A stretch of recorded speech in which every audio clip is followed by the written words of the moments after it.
For the home side and what a start in particular for that. Komentator Eropa histeris melihat timnas Indonesia U23 pesta gol. Jens Raven cetak rekor bersejarah lampaui jejak legenda timnas Indonesia. Indra Safri klarifikasi jabatannya di PSSI. Netan gabung klub Denmark hingga buat netizen tanah air heboh. Assalamualaikum warahmatullahi wabarakatuh. Salam olahraga. Indonesia U23 membantai Brunei Darussalam dengan skor 8-0. Ini adalah kejelian dari Gerald Vandenberg. Yang kedua, Jens Raven cetak sejarah lampaui legenda timnas Indonesia. Indra Safri klarifikasi jabatan di PSSI yang terakhir. Nathan Chuaon gabung klub Denmark. Coba kita saksikan bersama ya.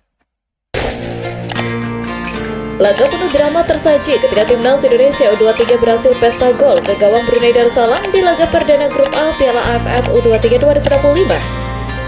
Pada debutnya sebagai nahkoda timnas U23 Indonesia, Gerald Vandenberg mempercayakan Muhammad Ardiansyah menjadi palang pintu terakhir.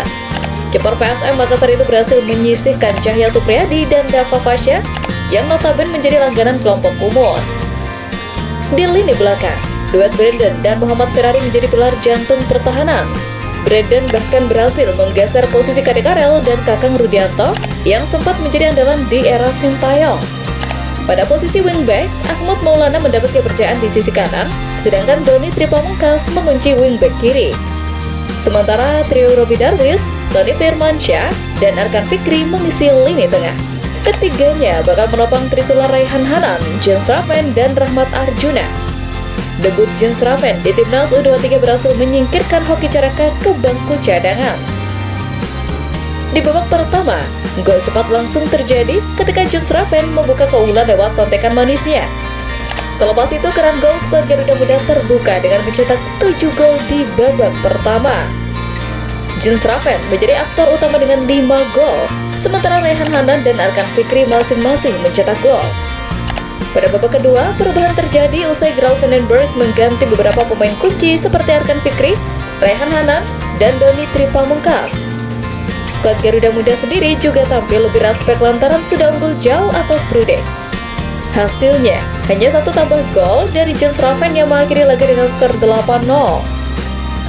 Pesta gol atas Brunei membuat timnas Indonesia U23 memuncaki klasemen sementara grup A. Disusul Filipina yang berhasil membungkam Malaysia U23 dengan skor 2-0. Kemenangan ini menjadi modal penting bagi Gerald Vandenberg untuk kembali meracik taktik terbaiknya untuk menghadapi Filipina pada Jumat mendatang. Kemenangan telak atas Brunei Darussalam menjadi rekor tersendiri bagi Jens Raven, sang ujung tombak timnas U23. Meski baru promosi dari timnas U20, ex-striker FC Dordrecht tersebut berhasil membukukan 6 gol sekaligus melampaui legenda timnas Indonesia Iswadi Idris. Dihimpun dari sejumlah sumber, Iswadi Idris mencetak 5 gol dalam satu laga saat timnas Indonesia menang 9-1 atas Vietnam Selatan. Laga tersebut terjadi pada ajang Piala Presiden yang berlangsung di Dongdaemun Stadium Seoul, Korea Selatan pada 2 Mei 1971. Sebagai informasi, Piala Presiden 1971 yang dimaksud adalah ajang tercepat dalam Korea Cup dan menampilkan 8 tim. Sebelum dipecahkan oleh Jens Raven pada hari ini ke gawang Brunei, dari total 28 pencetak hat-trick timnas Indonesia, hanya Iswadi Idris dan Sucipto Suntoro yang mencetak 5 gol dalam satu pertandingan. Kala itu, Sucipto Garing Suntoro juga sempat tercatat mencetak double quadrick alias 8 gol ke gawang Singapura di Piala Merdeka 1969. Tentu hal ini menjadi catatan manis tersendiri bagi Jens Raven yang membuktikan kualitasnya di depan Gerald Vandenberg. Bahkan, komentator Inggris yang turut menayangkan Piala AFF U23 kali ini turut takjub dengan performa striker 19 tahun tersebut. What a start for the home side and what a start in particular for that man Jens Raven. Namun, di saat skuad Garuda Muda berhasil meraih kemenangan fantastis dan Jens Raven yang menjadi aktor utamanya, Malaysia justru keok kalah menghadapi Filipina. Padahal Malaysia digembar-gemborkan akan menjadi penantang serius di grup A. Bahkan, striker keturunan mereka yakni Turney terlihat mandul di depan gawang Filipina. Fakta tersebut jauh berbeda ketika dibandingkan Jens Raven yang menjadi penantang top skor Piala AFF U23 2025. Setelah berbagai spekulasi bermunculan di media sosial menyoal Indra Safri dengan jabatan barunya yang masih nggak jauh-jauh dari bau-bau PSSI, kini mantan pelatih timnas U20 itu akhirnya angkat bicara untuk meluruskan posisi dan perannya di PSSI. Lewat klarifikasi ini, ia ingin memastikan publik tahu dengan jelas di mana ia berdiri, apa fokus utamanya, dan bagaimana komitmennya untuk terus berkontribusi bagi sepak bola Indonesia tanpa perlu lagi ada asumsi yang simpang siur. Sebelumnya, dalam acara pelepasan pemain menuju Gothia Cup yang digelar di Kementerian Pemuda dan Olahraga pekan lalu, tenaga ahli Menteri Bidang Diaspora dan Diplomasi Olahraga Ratu Tisa Dastria menyampaikan bahwa Indra Safri menjabat sebagai Direktur Teknik PSSI. Pernyataan tersebut mendapat klarifikasi langsung dari Indra Safri. Saya bukan Direktur Teknik PSSI. Saat ini saya menjalankan tugas sebagai pelaksana tugas di Departemen Teknik PSSI sambil menunggu PSSI menetapkan Direktur Teknik definitif. Tegas Indra di Jakarta. Indra Safri menjelaskan bahwa proses penunjukan Direktur Teknik PSSI masih berjalan dan membutuhkan pertimbangan mendalam. Ia menyebut posisi ini memerlukan individu dengan kapasitas dan kompetensi teknis yang komprehensif, serta pemahaman menyeluruh terhadap ekosistem sepak bola nasional.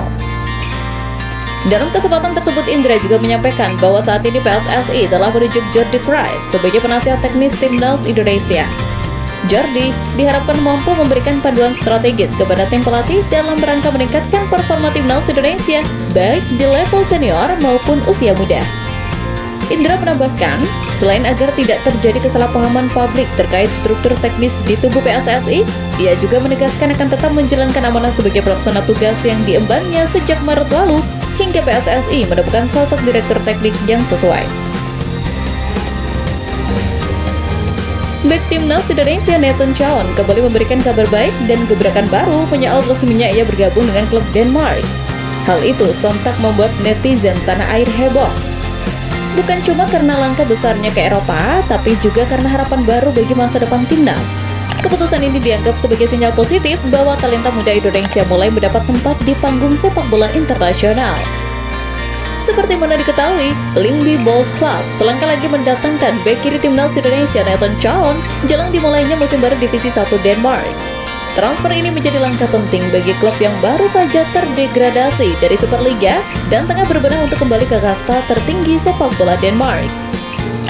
Menurut laporan Tips Bladet, Nathan Chaon dijadwalkan menjalani tes medis hari ini sebelum menandatangani kontrak berdurasi hingga musim panas 2027 bersama klub berjulukan The Royal Blues tersebut.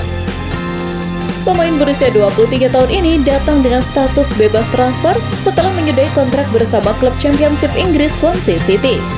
Bersama Lyngby, Chaon akan bersaing di posisi bek kiri dengan Gustav Mortensen, pemain timnas U20 Denmark yang tampil reguler di laga-laga uji coba pramusim.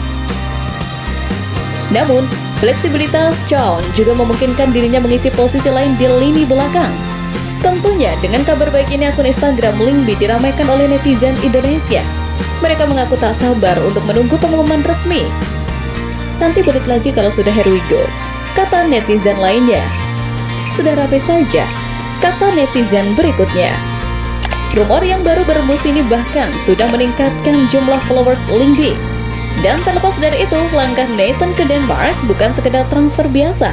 Ini awal dari mimpi besar dan publik Indonesia siap jadi saksi perjalanan gemilangnya di Eropa.